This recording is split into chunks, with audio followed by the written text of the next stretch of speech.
네, 두 번째 시간에는요, 전공별로 교육대학원을 선택하는 건 어떻게 해야 되는지에 대해서 말씀드리겠습니다. 세 가지로 나누어 봤는데요. 첫 번째는 스카이, 서울대 연대 고대를 설명드리고, 두 번째는 상담심리학과는 어떻게 선택해야 되는지, 또 교대원 폐지설이 지금 대두되고 있는데, 이런 상황에서 어떻게 골라야 될지를 말씀드리고자 합니다. 첫 번째로 서울대 연고대 고려대는요. 사실 선호도가 가장 높기 때문에 학과를 막론하고 스펙이 좋은 사람들이 합격을 합니다. 3점 중반 이상의 이제 GPA를 가지신 분들 또는 전공과 관련된 과목의 점수가 높은 분들이 유리하고요. 음 또 이제 학부 연구생이나 학술 대회 봉사, 세미나 참석 등으로 연구에 대한 경험이 어느 정도 있는 분들이 좋습니다.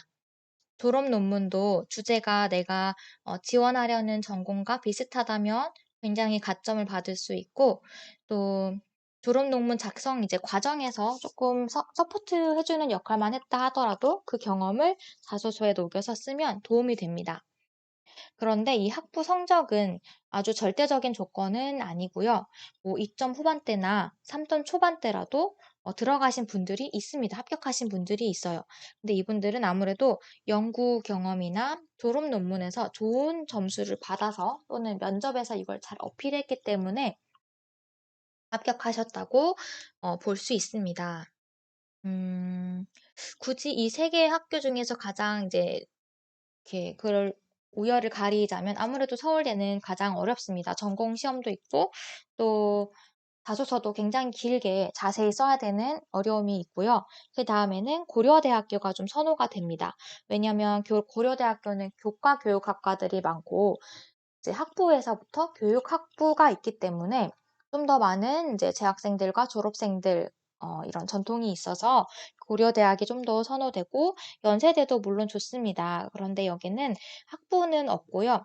학부에는 이제 교육학과 하나만 있고 교육대학원에 이제 교육심리나 교육 철학이나 통계 이런 학과들이 있습니다. 교과목 학과는 없어요. 뭐 영어교육과나 수학교육과 같은 것은 없습니다. 그래서 연세대는 조금 열려있는 편이라고 보실 수 있습니다. 절대적인 것은 아닙니다. 자, 이번에는 이제 초유의 이제 인기 학과인 상담심리학과에 대해서 말씀드려 볼게요. 특별 전형이랑 일반 전형이 있습니다. 이제 선생님들이 헷갈리시는데 지원자들이 헷갈리는데 상담심리 그러니까 교육대학원 말하는 거죠. 교육대학원은 무조건 특별과 일반이 나누어져 있어요. 또는 일반 전형 하나로 되어 있습니다. 그러니까 얘를 잘 모집 요강을 보시면 돼요. 특별 전형은 교사 자격증이 있어야 되고요.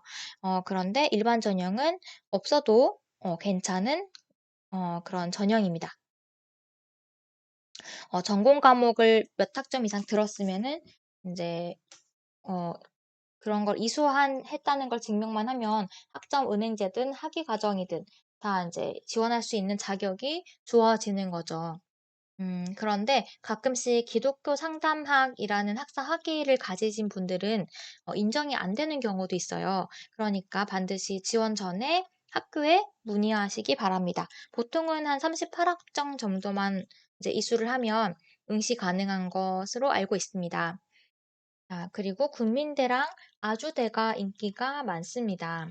임용고시 특화 학교라고 해서요. 임용고시를 잘 치를 수 있도록 하는 장치들이 또는 선후배 멘토링 같은 것이 잘 되어 있어서 이제 그렇습니다. 음, 특징은 이제 전공 때 전공 문제가 깊이 있게 많이 나옵니다. 그래서 내가 전공을 좀 열심히 공부했다라고 한다면 도전해 볼 수도 있어요. 음.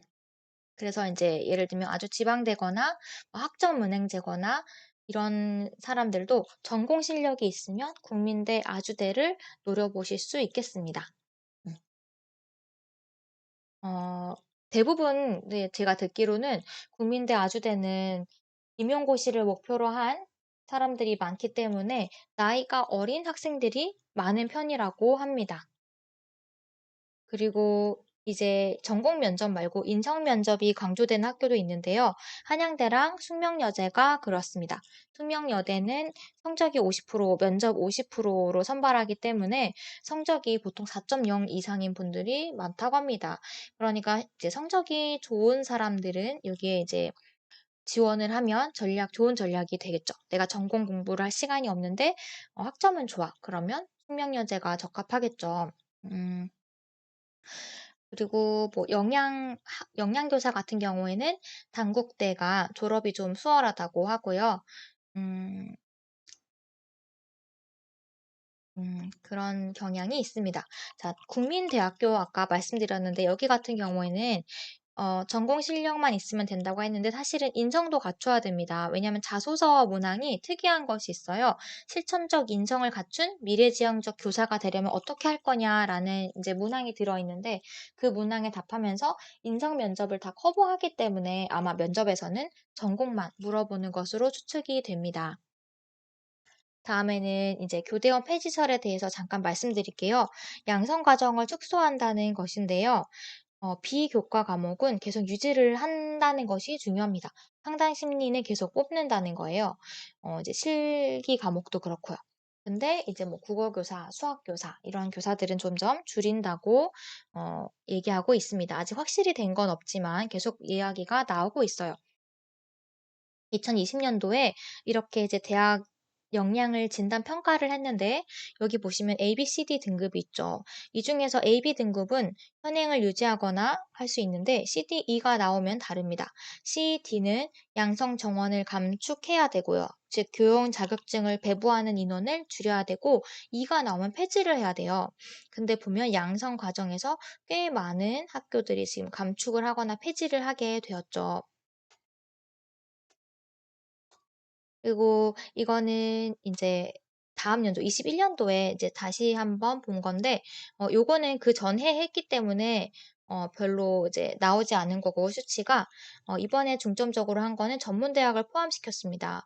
여기서도 보면 유아교육과의 양성 과정이 많이 줄어들고 있는 것을 보실 수 있습니다. 보건과 실기교사도 마찬가지입니다. 4,453 명을 전체적으로 지금 뽑고 있는데 감축 규모도 많은 상황이죠. 그래서 역량 진단 결과를 잘 받은 학교에 지원하는 것도 방법입니다. 왜냐하면 티어가 지금 정확하게 나오지 않은 상황이기 때문에 어떻게 변수가 있을지 모르니까요.